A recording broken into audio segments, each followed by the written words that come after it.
हिंदू थे न मुसलमान। उस ऐसा की गोलियां बंदूकों की नलियों से फिर 7 बजे स्टार्ट होता है ये शो।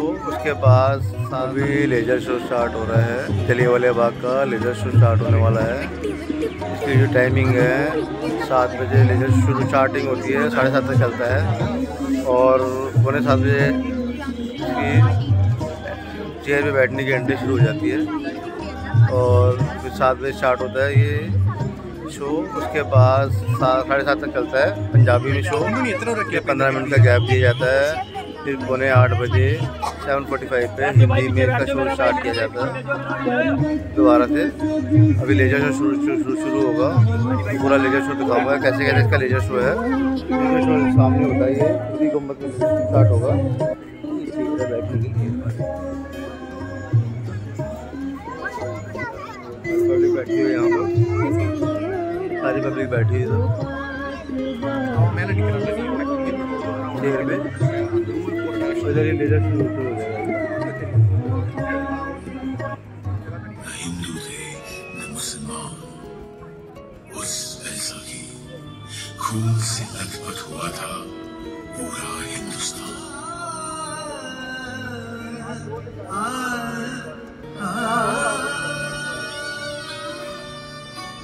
वो अमृतसर में 13 अप्रैल 1919 इतवार की एक सुबह थी। पंजाब की धरती पर आने वाले सबसे खूबसूरत दिन की सुबह, जब सारा पंजाब बैसाखी की खुशियां मना रहा था। न जाने कितने लोग हरमिंदर साहब के दर्शन पर और खालसा का स्थापना का दिवस मनाने आए हुए थे। अमृतसर के गली बाजारों में चहल पहल थी। ठीक उसी दिन कांग्रेस के नेताओं ने जलियांवाला बाग में शाम 4:30 बजे एक सभा करने का निर्णय लिया था। उनका इरादा डॉक्टर सत्यपाल और डॉक्टर किचलू की रिहाई और काले कानून की वापसी की मांग करने का था। बैसाखी की खुशियों के बीच जैसे जैसे दिन आगे बढ़ा, एक छोटा सा बच्चा दिन का क्रस्तर बजाते हुए शहर के कुछ इलाकों में लोगों को यह संदेश देते हुए निकला।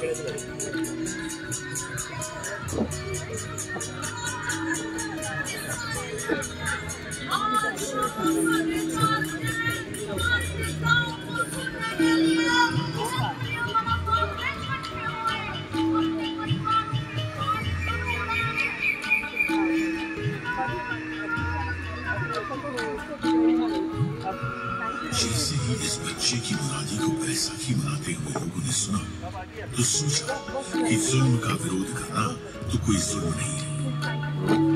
वीर जी, बात में आ रहे हो कि नहीं आ रहे हो? हाँ,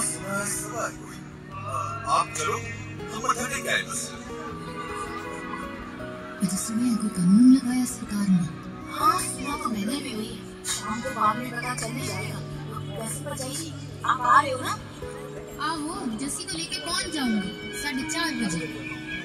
वैसे भी जलियांवाला बाग में तो लोग पहले से ही आपस में खुशियां बांट रहे थे, आराम कर रहे थे। मगर उन मासूम लोगों को यह मालूम नहीं था कि जनरल डायर ने अमृतसर में मार्शल लॉ लगा दिया है। प्रभात फेरियां निकालने और सभाएं करने पर प्रतिबंध लग चुका है, क्योंकि सरकार ने मार्शल लॉ लगाने की कोई मुनादी ही नहीं कराई थी। लगभग दोपहर 12:30 बजे के करीब जनरल डायर को जलियांवाला बाग में होने वाली सभा की जानकारी मिली। सुना है कोई सभा होने वाली है। साहब, बाग में, जलियांवाला बाग में।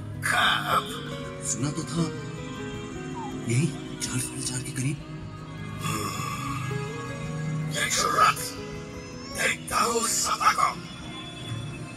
जनरल डायर, ये वही नाम था जो आगे जाकर अंग्रेज हुकूमत के जुल्म और सितम का सबसे काला अध्याय बनने वाला था। वो अंग्रेज हुकूमत जिसने भारत में इंसाफ के हक में उठने वाली हर आवाज को हर तरह से कुचलने की कोशिश की थी, फिर चाहे वो आवाज गर्जना में उठी हो या शांति में। 1770 में सन्यासियों और फकीरों ने संघर्ष किया तो सन 1857 में पूरे देश ने एक होकर अंग्रेजों के खिलाफ पहले स्वतंत्रता संग्राम की हुंकार भरी। इस संग्राम की हुंकार को अंग्रेजों ने दबा जरूर दिया था, लेकिन हुंकार जब तक जिंदा हो वो मुंह पर रखी गई हथेली में से ही फूट फूट कर निकलती रहती है।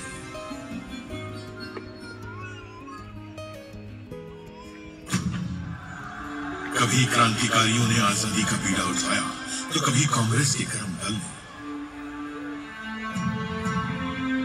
एक तरफ गदर पार्टी ने विदेशों में आजादी का संग्राम छेड़ दिया था तो पंजाब में भी वो देश की आजादी के लिए सक्रिय थे।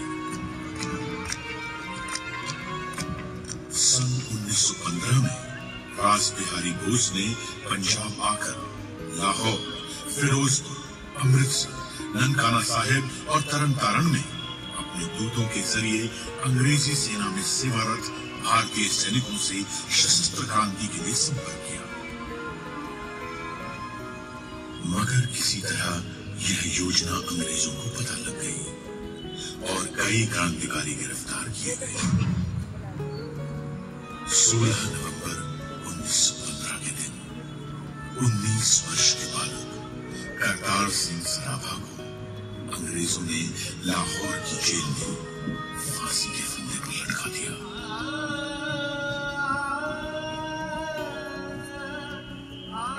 सन 1918 में सैन फ्रांसिस्को में गदर दल के सदस्यों पर मुकदमे चलाकर सजाएं दी गई।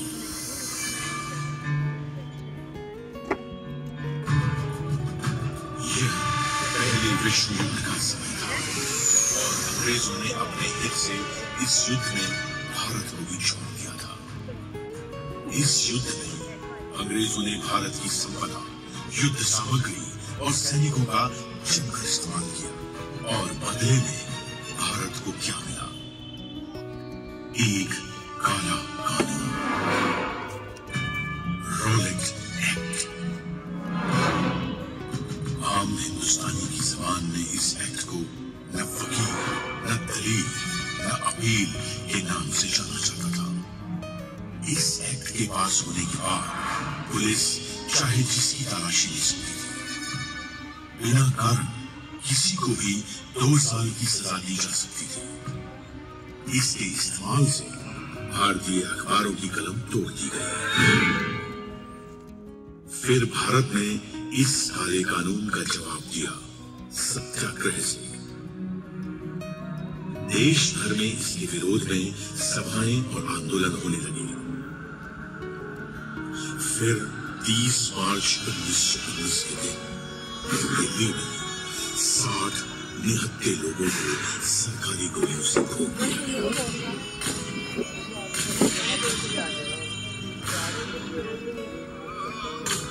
पंजाब में डॉक्टर सत्यपाल और डॉक्टर सैफुद्दीन किशोर इसी कानून के विरोध का नेतृत्व कर रहे थे।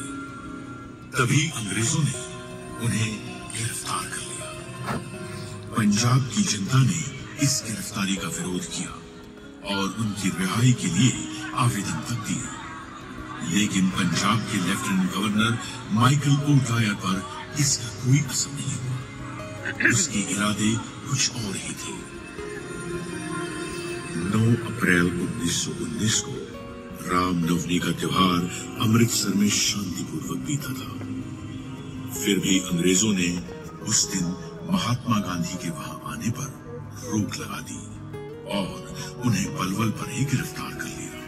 आप यहाँ से आगे नहीं जा सकते, आपको गिरफ्तार किया जाता है। You are under arrest। इसके विरोध में पंजाब में कई जगहों पर सभाएं हुई, लेकिन लोगों को यह नहीं मालूम था कि उनके इस अहिंसात्मक प्रतिरोध का जवाब अंग्रेज किस बर्बरता से देंगे। माइकल ओ डायर ने जनरल डायर को सेना की टुकड़ियों के साथ जालंधर से बुलवा लिया। General, report immediately with your troops. तुम्हारी यहाँ जरूरत है। इन हिंदुस्तानियों को काबू में लाना पड़ेगा। Yes sir, I am coming. जब जलियांवाला बाग में बैसाखी मनाने आए हजारों हिंदुस्तानी अपने नेता हंसराज को सुन रहे थे, एक हवाई जहाज उनके ऊपर से गुजरा। दरअसल अंग्रेज हवाई जहाज से बाग का मुआयना कर रहे थे। इस घटना से वहां मौजूद लोगों में बेचैनी बढ़ गई। शांति बनाए रखिए, शांति बनाए रखिए, डरने की कोई बात नहीं है। उनके नेता ने उन्हें न घबराने की सलाह दी। तभी कुछ ही देर में दूर से उस संकरी गली से कुछ आवाजें आनी शुरू हुई। कुछ बख्तरबंद गाड़ियां गली के बाहर आ रुकी थी। जनरल डायर अपने 90 सैनिकों के साथ बाग में आ चुका था। अगर हमने हाथ उठाया या हिंसा की तो हम उनसे अलग कैसे हुए? लोगों में कुछ हलचल सी हुई, मगर हंसराज ने उन्हें डरने से मना किया। डरने की कोई बात नहीं है, हम शांति से बात करेंगे। शांति से बात करते हुए लोगों से कैसे खतरा हो सकता था? लोग कुछ सोचते, उससे पहले जनरल डायर ने अपने सिपाहियों को पोजीशन लेने का हुक्म दिया। लोगों में खौफ बढ़ता जा रहा था। औरतें अपने बच्चों को देख के दहशत में कांपती जा रही थी। आदमी अपने परिवारों को अपनी बाहों में समेटे चीखों के समुद्र में डूबे जा रहे थे। और बच्चों को तो मालूम भी नहीं था कि उनके मासूम से खिलखिलाते चेहरे कुछ देर बाद एक गहरी और ठंडी खामोशी में गुम हो जाने वाले थे। न कोई चेतावनी, न बाग खाली करने की घोषणा, न सभा बंद करने का हुक्म, सीधे एक हुक्म जारी हुआ।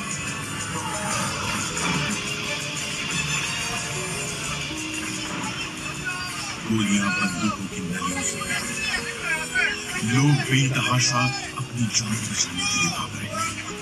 लेकिन न अंग्रेज हुकूमत की बंदूकें रुकी और न डायर की आंखों में कोई इंसान। जो गोलियां उन बेगुनाहों के जिस्मों को चीरती हुई दीवारों में धंस गई थी, वो आज भी यहाँ की दीवारों में दफन है। गोलियां चलती रही। अंग्रेजों की गोलियों से जान बचाते हुए उन लोगों के लिए उस दिन एक उम्मीद थी, आग में मौजूद कुआं। लोग बचते बचाते उस कुएं में गिरने लगे, तो कुछ लोगों ने गोलियों से बचने के लिए उस कुएं में कूदना शुरू किया।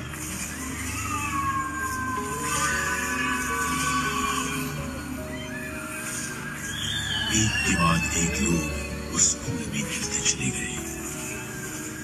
धीरे धीरे करके वो कुआं जिंदा और मुर्दा लोगों से भरता चला गया। कुआं इंसान की प्यास बुझाता है, लेकिन उस दिन इस कुएं ने शैतान की प्यास बुझाई थी। ये कुआं इस ऐतिहासिक मैदान के बीच में गूंजता हुआ एक काला धब्बा है, जिसमें आज भी उन मासूमों की चीखें गूंज रही हैं। उस दिन जलियांवाला बाग में खूनी जनरल डायर की प्यासी बंदूकें गोलियां खत्म होने तक चलती रही और हिंदुस्तानी शहीद होते रहे। उसे तो यह अफसोस हो रहा था कि गली संकरी होने के कारण वह अपनी मशीन गन वहां तक नहीं ला पाया था।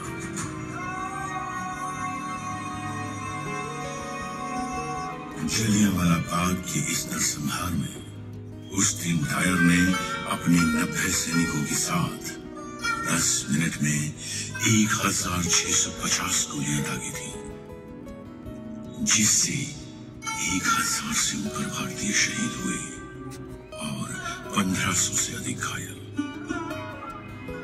उन दरिंदों ने बच्चों तक को नहीं छोड़ा। उस दिन 15 बच्चों का गोलियों से कत्ल हुआ था।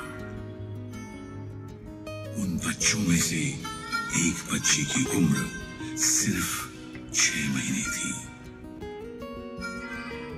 उस दिन मरने वालों में एक बच्चा ऐसा भी था जिसकी उम्र कोई 10 साल रही होगी। उस मरे हुए बच्चे की लाश की गोद में एक लाश और थी, एक 3 साल के बच्चे की लाश। ऐसे ही न जाने कितने घायल लोग अपनों की लाशों के पास लाशों की तरह बैठे हुए थे। बाग में मौजूद एक लाश के पास